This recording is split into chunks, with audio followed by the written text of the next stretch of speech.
Jeng jeng. Yuk teman-teman semua. Oke, assalamualaikum warahmatullahi wabarakatuh. Sebelumnya saya ingin meminta maaf dulu kepada kalian karena mungkin ini akan mengganggu waktu luang kalian karena ini bukan jam pembelajaran. Oke, kita langsung saja bahwa hari ini kita akan membahas mengenai diversifikasi, asuransi, dan instrumen derivatif. Oke, sebelumnya perkenalkan dulu anggota kelompok saya. Yang pertama, saya sendiri Bagas Ponco Prabowo, ya masih dengan pose yang itu-itu saja. Lalu yang kedua ada Feni Widianti, ya bisa dilihat ya cantik. Oke, lalu yang ketiga ada Vichania, yang tidak kalah cantik juga. Lalu yang keempat ada Dimas Anggara Kusuma, bisa dilihat dari fotonya ini sepertinya orangnya humble. Oke. Lalu yang kelima ada Ricky Ardianto, sang editor kita. Lalu yang terakhir itu ada Serina Nanda Aprilia yang juga cantik. Oke, kita langsung saja ke materi.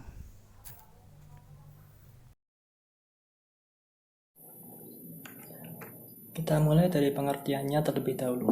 Menurut bahasa, diversifikasi adalah usaha penganeragaman, baik produk, jasa, instrumen, investasi, dan lain-lain, yang dilakukan oleh perorangan atau perusahaan yang mana tujuannya adalah untuk mendapatkan laba yang lebih besar dengan resiko yang lebih kecil.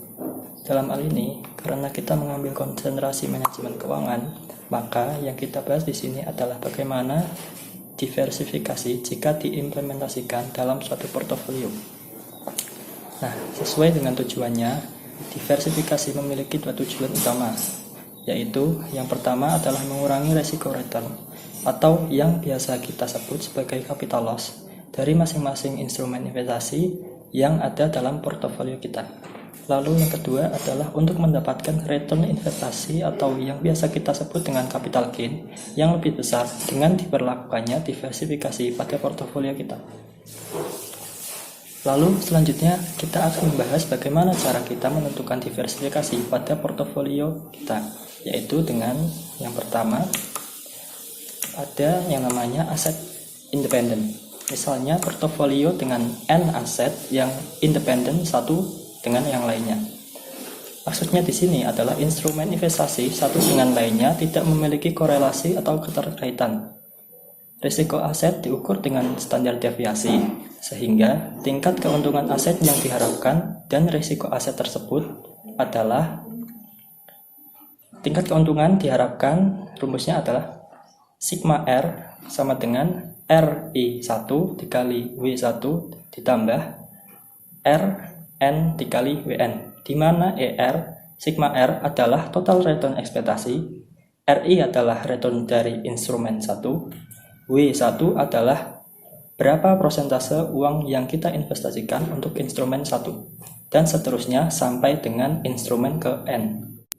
Selanjutnya, ada resiko aset, yang mana rumusnya kovarian I sama dengan kovarian 1 ditambah sampai dengan kovarian ke N, di mana kovarian E adalah risiko total, kovarian 1 adalah risiko dari instrumen 1, dan seterusnya sampai dengan risiko instrumen ke N. Yang kedua, ada aset yang tidak independen. Kembali ke permasalahan pertama, yaitu kita mempunyai portofolio yang terdiri dari N aset. Tetapi aset tersebut berkaitan, yang mana berarti instrumen investasi di sini memiliki korelasi atau berkaitan satu dengan yang lainnya. Selanjutnya, tingkat risiko keuntungan dan risiko bisa dituliskan sebagai berikut. Untuk return, rumusnya adalah RP sama dengan sigma RN dikali WN, di mana RP adalah return portofolio, RN adalah return anggota portofolio, dan WN adalah proporsi dana tiap anggota portofolio.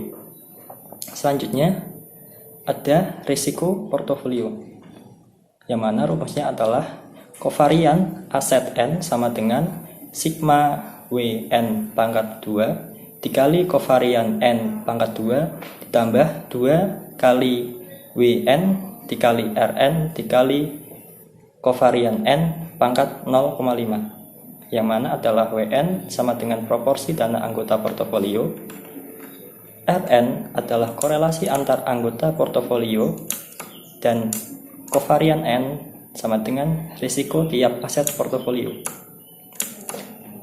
Selanjutnya ada risiko total sistematis dan tidak sistematis. Menurut Markowitz mengembangkan model dua parameter, yaitu rata-rata keuntungan atau mean dan deviasi standar dari mean keuntungan tersebut.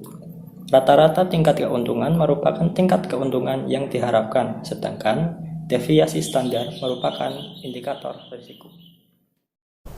Sharp pada tahun 1963 mengembangkan model indeks tunggal yang dapat mendekomposisi resiko total atau deviasi standar ke dalam resiko unit perusahaan, atau bisa disebut juga dengan resiko tidak sistematis, dan resiko pasar yang juga bisa disebut dengan resiko sistematis, yang pada intinya resiko total itu bisa dicari dari resiko sistematis ditambahkan dengan resiko tidak sistematis.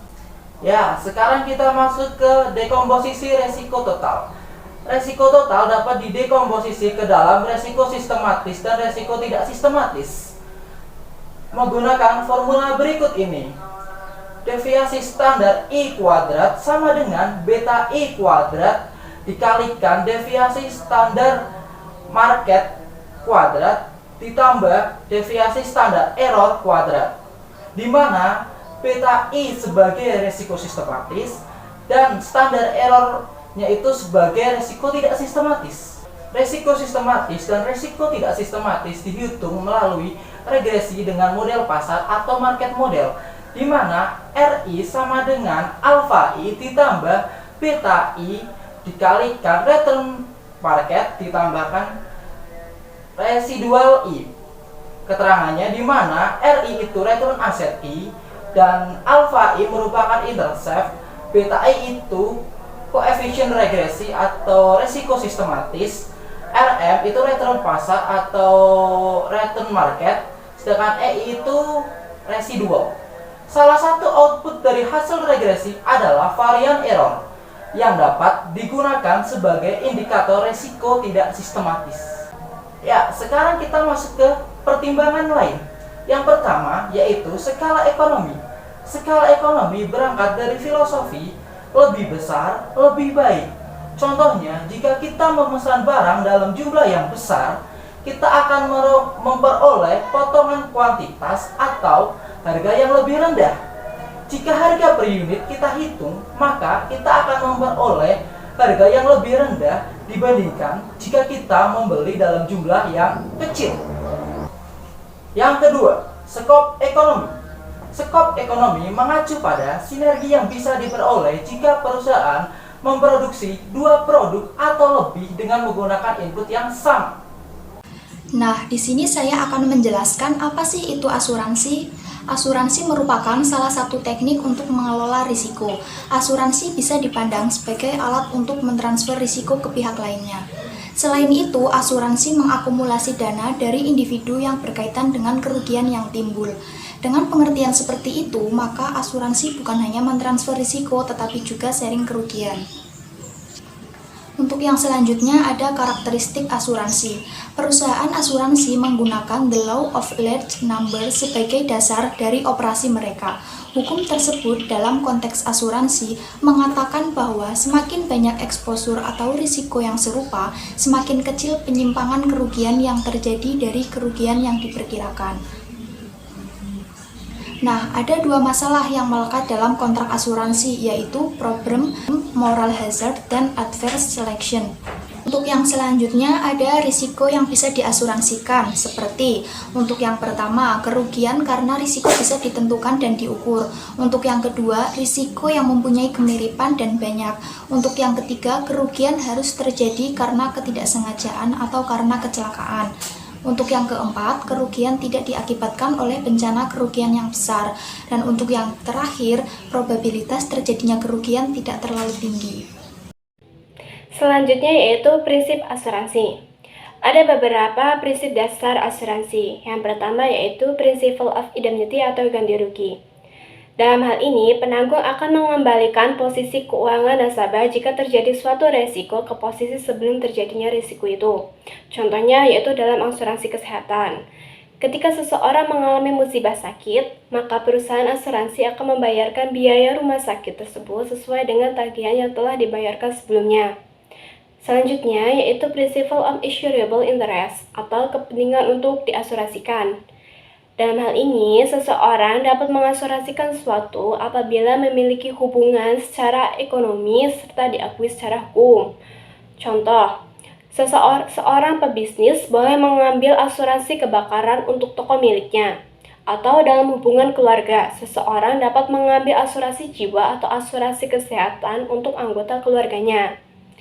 Yang ketiga yaitu Principle of Subrogation atau pengalihan hak, yaitu pengalihan hak tuntut dari tertanggung kepada penanggung setelah klaim dibayar. Contohnya yaitu pada asuransi kendaraan. Misal, seorang bernama A mengasurasikan mobilnya di perusahaan asuransi. Suatu saat mobil miliknya itu ditabrak oleh mobil milik si B. Lalu perusahaan asuransi itu mengganti kerugian yang dialami oleh si A. Nah, di sini perusahaan asuransi ini memiliki hak subrogasi untuk menuntut ganti rugi kepada si B. Yang keempat yaitu Principle of Utmost Good Faith atau itikat baik, yaitu suatu tindakan untuk mengungkapkan secara akurat dan lengkap semua fakta yang material mengenai sesuatu yang akan diasuransikan baik diminta maupun tidak. Misal, seseorang akan mengasurasikan harta atau objek yang dimilikinya, maka ia harus dengan jujur dan terbuka menerangkan secara jelas dan benar atas segala sesuatu tentang objek yang akan diasuransikannya itu. Nah, di Indonesia ini sendiri ada beberapa industri asuransi, yang diantaranya yaitu ada asuransi umum. Contohnya yaitu asuransi kecelakaan, asuransi kebakaran, asuransi rumah, properti, dan lain-lain. Ada asuransi jiwa, asuransi wajib, yaitu seperti asuransi kendaraan. Kemudian ada asuransi sosial, contohnya yaitu asuransi kesehatan dan jaminan hari tua, serta reasuransi. Nah, asuransi sendiri itu memiliki fungsi yang pertama yaitu untuk mengalihkan risiko, memberi kepastian, memberikan perlindungan finansial, mengurangi terjadinya risiko, meningkatkan efisiensi masyarakat, serta mendukung kemajuan ekonomi. Nah, kali ini saya akan menjelaskan tentang instrumen derivatif. Dari pengertiannya dulu ya. Pengertian dari instrumen derivatif adalah instrumen yang nilainya diturunkan dari nilai aset yang menjadi dasarnya, underlying aset. Aset yang menjadi dasar tersebut bisa sangat beragam, seperti sekuritas. Contoh dari sekuritas ada saham dan obligasi, ada komoditas, contohnya emas, olefin, falas, dan sebagainya. Next ada instrumen forward. Pengertian dari instrumen forward itu sendiri adalah instrumen keuangan yang di dalam implementasinya dinyatakan dalam kontrak yang dibedakan menjadi kontrak spot dan kontrak forward. Pengertian dari kontrak spot itu sendiri adalah pertukaran yang berlaku sesuai dengan kondisi saat itu dengan tidak mempertimbangkan waktu, atau dengan kata lain cash and carry, bayar dan bawa pulang. Lalu ada instrumen derivatif future. Pengertian dari instrumen derivatif futures merupakan instrumen derivatif yang menjadi solusi dalam mengatasi kelemahan pada instrumen derivatif forward. Selanjutnya adalah opsi. Terdapat dua jenis opsi. Yang pertama adalah opsi call, yaitu hak untuk membeli aset dengan harga tertentu. Yang kedua adalah opsi put, yaitu hak untuk menjual aset pada harga tertentu. Tujuan opsi yaitu untuk menghilangkan atau membatasi potensi kerugian. Manajemen resiko dengan swap. Swap merupakan pertukaran aliran kas antar dua pihak.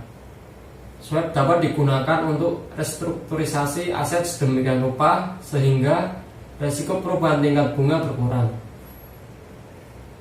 Swap juga bisa dikembangkan untuk pertukaran aliran kas yang melibatkan beberapa periode dan pertukaran aliran kas yang melibatkan mata uang yang berbeda. Instrumen derivatif lainnya. Masih banyak tipe instrumen derivatif lainnya. Sebagai contoh, futures atas futures mempunyai underlying aset berupa futures atau instrumen derivatif. Seorang manajer risiko yang ingin menggunakan instrumen derivatif sebaiknya harus memahami benar karakteristik instrumen tersebut.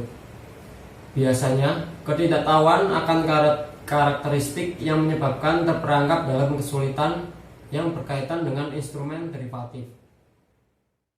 Oke, teman-teman semua, itulah penjelasan dari kelompok kami mengenai diversifikasi, asuransi, dan instrumen derivatif. Terima kasih karena sudah menyempatkan waktu untuk menonton dan mendengarkan video penjelasan dari kami. Jika ada yang ingin ditanyakan, bisa kalian tanyakan melalui grup WA kelas.